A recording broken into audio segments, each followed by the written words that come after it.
Alright, so here we are again today. Now we have the remote mic on and we're going to see if that works.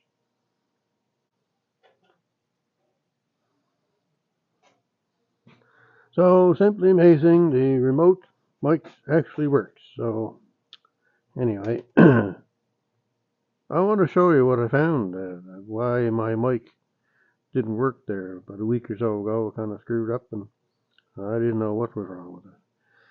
So then I started using this mic here, and this one worked. So I thought that's kind of strange. So when I put them back in to charge them, this one would light up on its little light here, but this one wouldn't. So I figured, well, I guess this mic that I have in my hat at the moment must not be any good. So anyway, I didn't take any pass of it too much, so I started using the other mic. Then I don't know what I did, but I went to put the mic back in, and what I did was I put this one that's always here over here, and the one that I have on my hat right now, I put it over here. So the light come on, indicating it was charging for this one, which is the one that didn't work. And the light didn't come on this one, so well, that's kind of odd. So what I found was these things are magnetic. Sometimes I guess sometimes I set them down somewhere. So what happened was, what I found was there were a couple of pieces of dirt right here, and I wasn't allowing these 2 points on the mic to get down on top of these 2 points. Kind of hard to see, I guess. So that's why it wouldn't charge. It wasn't getting to the points to connect to make charge. This one would work, and this one would not. So I cleaned that stuff out, and they both charge now, so that's good.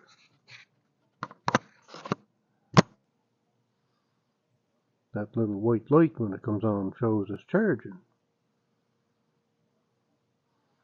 So we'll try it over here.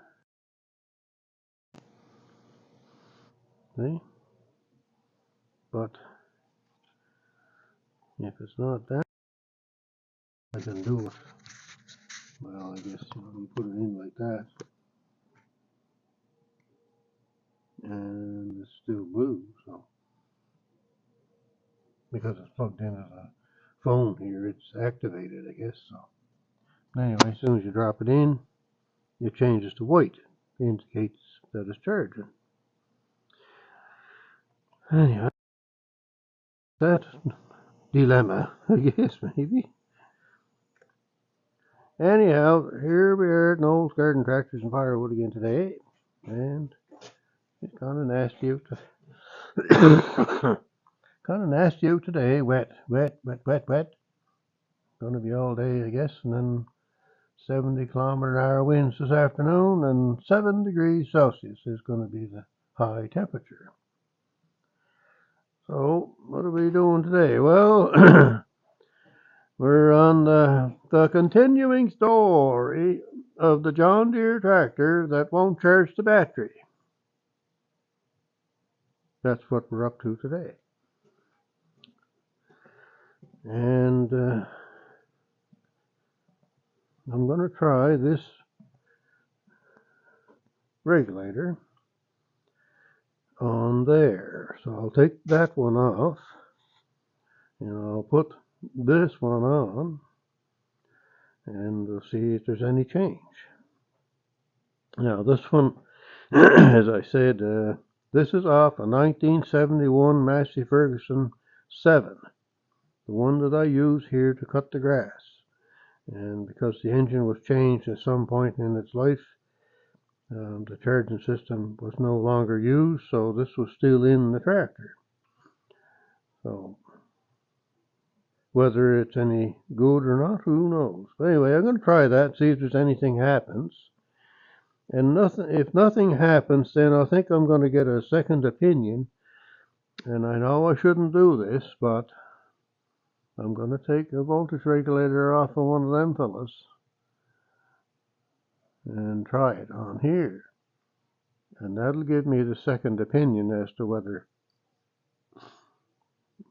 it's going to work or not. And if I get these two regulators, this one and the one that I get from somebody over here, and nothing changes, well, then I'm going to have to consider it being the stator is the problem, and engine will have to come out.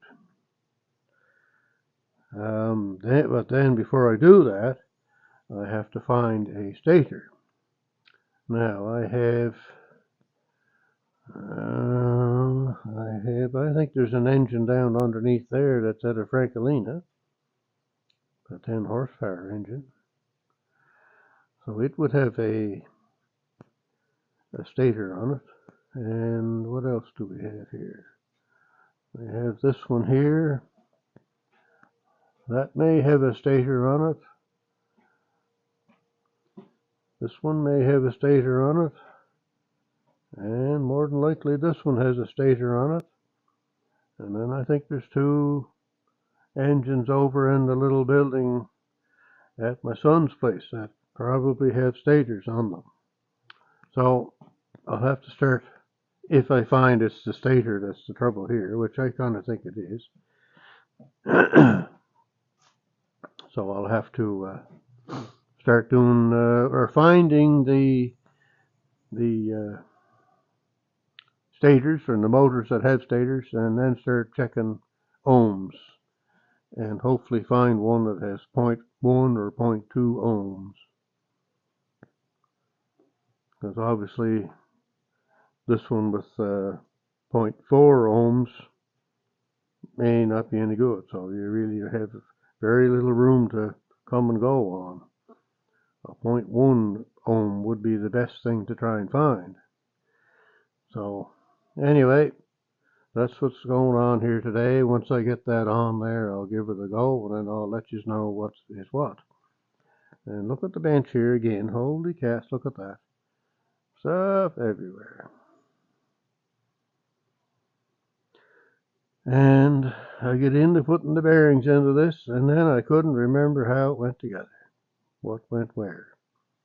Well, I fooled with that for an hour or more yesterday trying to figure that out.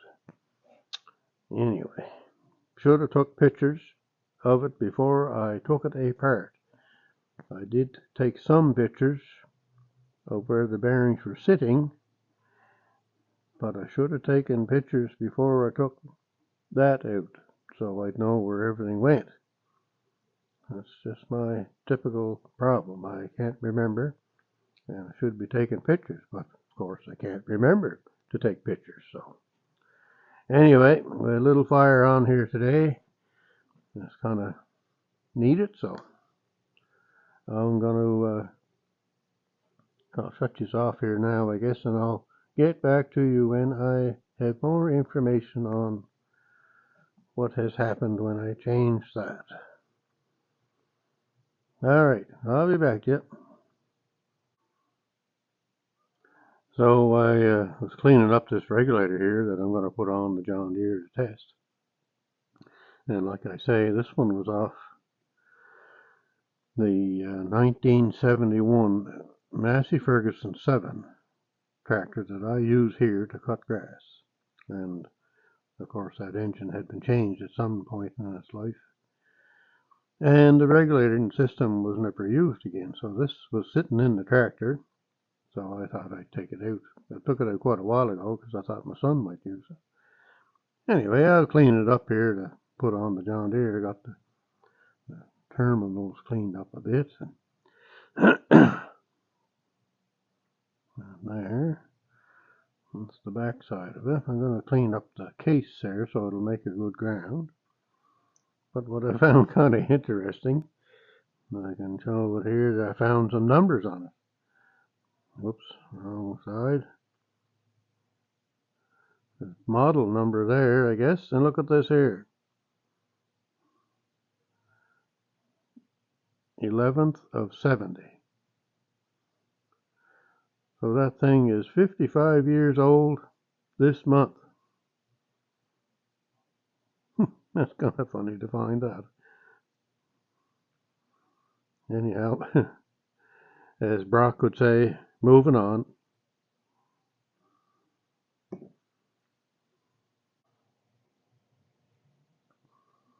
So I figured I'd look for numbers on the one I took off the John Deere. Sure enough, it doesn't give you a model number, but it tells you the terminals, AC, B plus, and AC, and then it's either the 11th of 69 or the 1st, but I think there's two. Two there. Two ones there, I think, from what I can see. So, again, November of 69, so this one is 56 years old. Anyway, yeah, she kind of looks like she's got some troubles on the backside here, but a lot of juice going through at some point, or bad connections, one or the other. Yeah. Anyway, we'll get to the tractor here soon, and I'll start her up and see if it's going to work or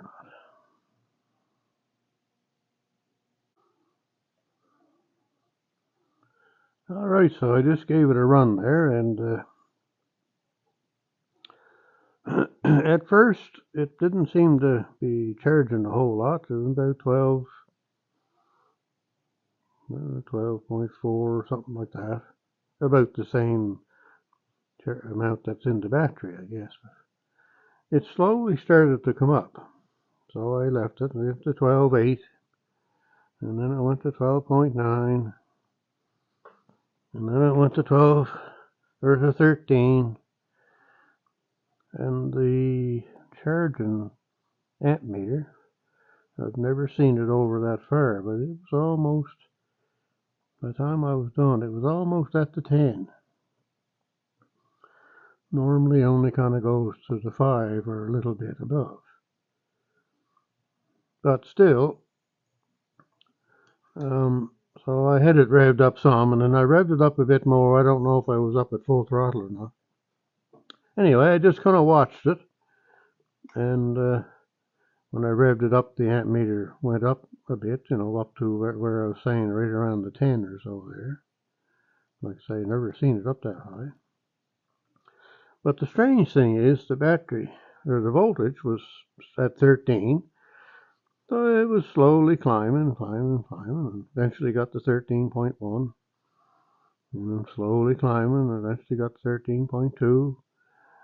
And eventually it got to 13.5. So I figured, well, I'll shut her off at that for now. So definitely charging better than it was. Whether it's good enough or not to run it with the electric PTO on and run the blower, and that's where all the draw comes, is the electric PTO. But at least it's charging some. 13.5 is just kind of so. It's all right, I guess, but I'd like to see 14, because running at the high speed there with that 13.5, if you had turned on the snow blower, well, of course, it's going to drop it quite a bit. So anyway, it's a great improvement as far as I can see, but still can't figure out why it shows charge here. With the old regulator, it would show charge also, but not up as high as it did today. But the old regulator wouldn't get up past about 13 or so. Anyway, it's a step ahead, I guess, so I think I'm going to leave it at that for now. And because of our investigation and my help from Joseph, we do know that the stator is not putting out what it should. It's supposed to put out 28 to 32 volts, and what it's putting out is 26.5. And I don't know if I might have said before, but in my mind, I still thought that even at 26.5, that it still should charge some, which it is doing today. So I will have in the back of my mind to maybe someday switch to stator. And it may be sooner than I want, but I don't really feel like taking engine out. Although I've had it out before to do the motor over. It's just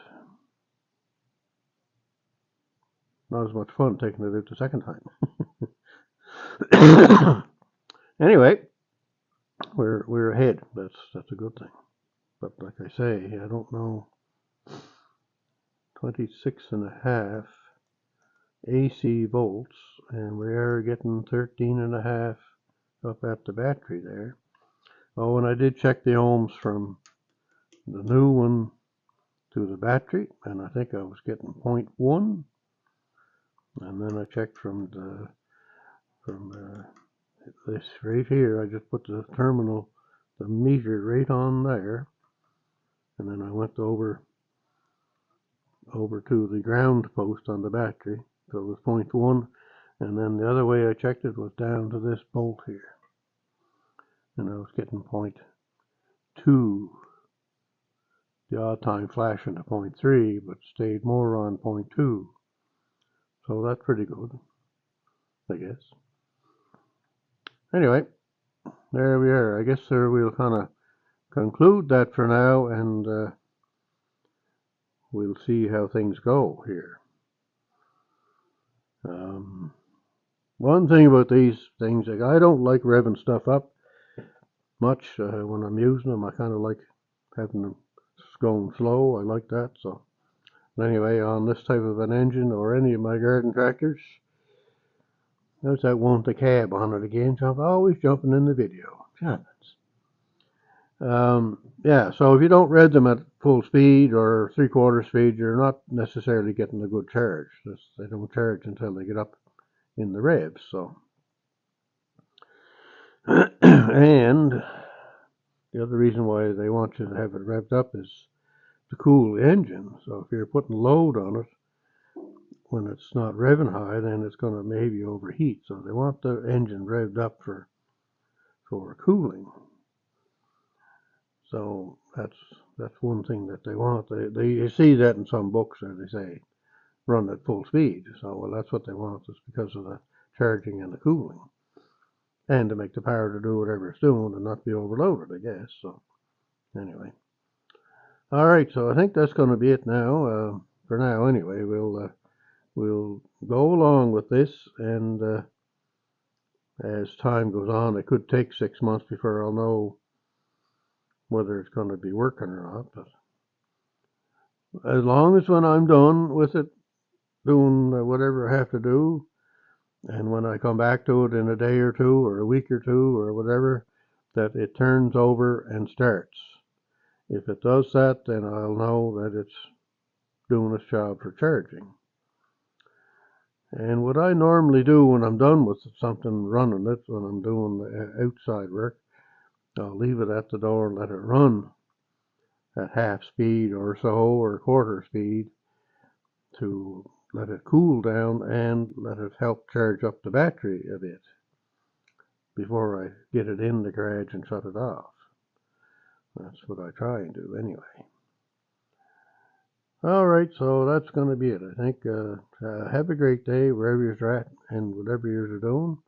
And I may do a separate video on trying to put the bearings in the housing there that I was going to do. All right, goodbye now.